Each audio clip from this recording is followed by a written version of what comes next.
जय श्री कृष्ण दोस्तों, life style with God में आपका स्वागत है। दोस्तों, यहाँ पर हम श्रीमद् भगवत गीता के तीसरे अध्याय का अध्ययन कर रहे हैं, जिसका नाम कर्मयोग है। आज हम 33वें श्लोक का अध्ययन करेंगे। पूर्व श्लोक में यह बात कही गई कि भगवान के मत के अनुसार न चलने वाला नष्ट हो जाता है। इस पर यह जिज्ञासा होती है कि यदि कोई भगवान के मत के अनुसार कर्म ना करके हठ पूर्वक कर्मों का सर्वथा त्याग कर दे तो क्या हानि है। इस पर भगवान कहते हैं कि सदृशम चेष्टते स्वस्याः प्रकृतेर ज्ञानवानपि प्रकृतिम यान्ति भूतानि निग्रह किम करिष्यति। तीसरे अध्याय के 33वें श्लोक में भगवान श्री कृष्ण अर्जुन से कहते हैं कि सभी प्राणी प्रकृति को प्राप्त होते हैं, अर्थात अपने स्वभाव के परवश हुए कर्म करते हैं। ज्ञानवान भी अपनी प्रकृति के अनुसार चेष्टा करता है, फिर इसमें किसी का हट क्या करेगा। सभी प्राणी प्रकृति को प्राप्त होते हैं। इस कथन से भगवान ने यह भाव दिखलाया है कि जिस प्रकार समस्त नदियों का जल जो स्वाभाविक ही समुद्र की ओर बहता है, उसके प्रवाह को हठपूर्वक रोका नहीं जा सकता, उसी प्रकार समस्त प्राणी अपनी अपनी प्रकृति के अधीन होकर प्रकृति के प्रवाह में पड़े हुए प्रकृति की ओर जा रहे हैं। इसलिए कोई भी मनुष्य हठपूर्वक सर्वथा कर्मों का त्याग नहीं कर सकता। हाँ, जिस तरह नदी के प्रवाह को एक ओर से दूसरी ओर घुमा दिया जा सकता है, उसी प्रकार मनुष्य अपने उद्देश्य का परिवर्तन करके उस प्रवाह की चाल को बदल सकता है, यानी राग द्वेष का त्याग करके उन कर्मों को परमात्मा की प्राप्ति में सहायक बना सकता है। अब समझते हैं कि यहाँ पर प्रकृति और ज्ञानवान शब्द का क्या अर्थ है। जन्म जन्मांतर में किए हुए कर्मों के संस्कार जो स्वभाव के रूप में प्रकट होते हैं, उस स्वभाव का नाम ही प्रकृति है। और परमात्मा के यथार्थ तत्व को जानने वाले भगवत प्राप्त महापुरुष को यहाँ ज्ञानवान कहा गया है।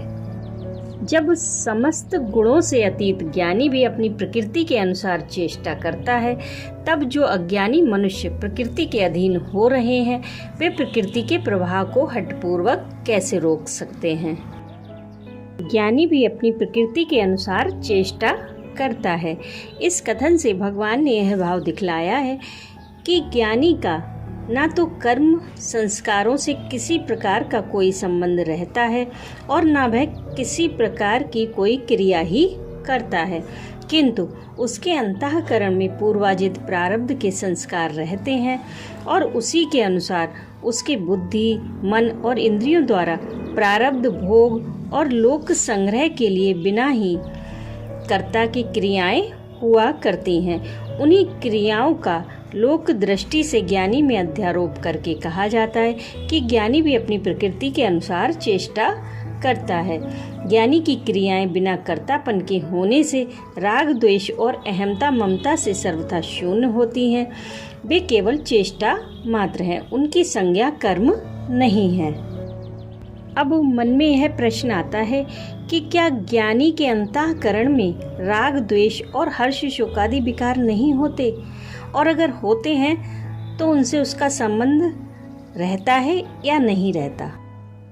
ज्ञानी का जब अंतःकरण से ही संबंध नहीं रहता, तब उसमें होने वाले विकारों से या सद्गुणों से संबंध कैसे रह सकता है। किंतु उसका अंतःकरण भी अत्यंत पवित्र हो जाता है। निरंतर परमात्मा के स्वरूप का चिंतन करते करते जब अंतःकरण में मल, विक्षेप और आवरण, इन तीनों दोषों का सर्वथा अभाव हो जाता है, तभी साधक को परमात्मा की प्राप्ति होती है।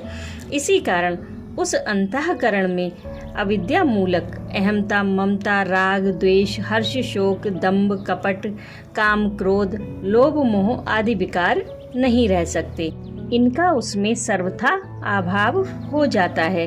अतएव ज्ञानी महात्मा पुरुष के उस अत्यंत निर्मल और परम पवित्र अंतःकरण में केवल समता, संतोष, दया, क्षमा, शांति आदि सद्गुणों की स्वाभाविक स्फुरणा होती है और उन्हीं के अनुसार लोक संग्रह के लिए उसके मन, इंद्रिय और शरीर द्वारा शास्त्र विहित कर्म किए जाते हैं। दुर्गुण और दुराचारों का उसमें अत्यंत अभाव हो जाता है।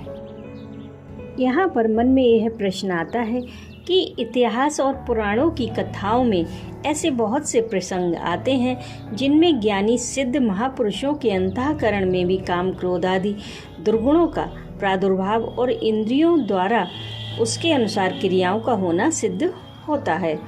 ऐसे में हमें क्या समझना चाहिए? इतिहास पुराणों की कथाओं में जो उदाहरण मिलते हैं उनका रहस्य ठीक ठीक समझ में आना कठिन भी है। इसलिए यही मानना उचित है कि यदि किसी के अंतःकरण में सचमुच काम, क्रोध आदि दुर्गुणों का प्रादुर्भाव हुआ हो और उसके अनुसार क्रिया हुई हो, तब तो वह भगवत प्राप्त ज्ञानी महात्मा ही नहीं है, क्योंकि शास्त्रों में कहीं भी ऐसे विधि वाक्य नहीं मिलते जिनके बल पर ज्ञानी महात्मा में काम, क्रोध आदि अवगुणों का होना सिद्ध होता है, बल्कि उनके निषेध की बात जगह जगह आई है। गीता में भी जहाँ जहाँ महापुरुषों के लक्षण बतलाए गए हैं उनमें राग, द्वेष और काम, क्रोध आदि दुर्गुण और दुराचारों का सर्वथा अभाव दिखलाया गया है। हाँ, यदि लोक संग्रह के लिए आवश्यक होने पर उन्होंने स्वांग की भांति ऐसी चेष्टा की हो तो उसकी गणना अवश्य ही दोषों में नहीं होती। फिर इसमें किसी का हट क्या करेगा? इस कथन से भगवान ने यह भाव दिखलाया है कि कोई भी मनुष्य हठ पूर्वक क्षण मात्र भी कर्म किए बिना नहीं रह सकता। प्रकृति उससे जबरन कर्म करा लेगी। अतः मनुष्य को विहित कर्म का त्याग करके कर्म बंधन से छूटने का आग्रह न रखकर स्वभाव नियत कर्म करते हुए ही कर्म बंधन से छूटने का उपाय करना चाहिए। उसी में मनुष्य सफल हो सकता है। विहित कर्मों के त्याग से तो वह स्वेच्छाचारी होकर उल्टा पहले से भी अधिक कर्म बंधन में जकड़ा जाता है और उसका पतन हो जाता है। अब हम सभी के मन में यह प्रश्न आ सकता है कि यदि सबको प्रकृति के अनुसार कर्म करने ही पड़ते हैं, मनुष्य की कुछ भी स्वतंत्रता नहीं है, तो फिर विधि निषेधात्मक शास्त्र का क्या उपयोग है? स्वभाव के अनुसार मनुष्य को शुभ अशुभ कर्म करने ही पड़ेंगे और उन्हीं के अनुसार उसकी प्रकृति बनती जाएगी। ऐसी अवस्था में मनुष्य का उत्थान कैसे हो सकता है? राग, द्वेष, काम, क्रोध आदि दुर्गुणों का त्याग करने में और श्रद्धा, भक्ति आदि सद्गुणों को जागृत करके उन्हें बढ़ाने में मनुष्य स्वतंत्र है। अतएव दुर्गुणों का त्याग करके भगवान में और शास्त्रों में श्रद्धा भक्ति रखते हुए भगवान की प्रसन्नता के लिए कर्मों का आचरण करना चाहिए। इस आदर्श को सामने रखकर कर्म करने वाले मनुष्य के द्वारा निषिद्ध कर्म तो होते ही नहीं, शुभ कर्म होते हैं, वे भी मुक्तिप्रद ही होते हैं, बंधन कारक नहीं। अभिप्राय यह है कि कर्मों को रोकने में मनुष्य स्वतंत्र नहीं है, उसे कर्म तो करने ही पड़ेंगे, परंतु सद्गुणों का आश्रय लेकर अपनी प्रकृति का सुधार करने में सभी स्वतंत्र हैं। जो जो प्रकृति में सुधार होगा त्यों-त्यों क्रियाएं अपने आप ही विशुद्ध होती चली जाएंगी।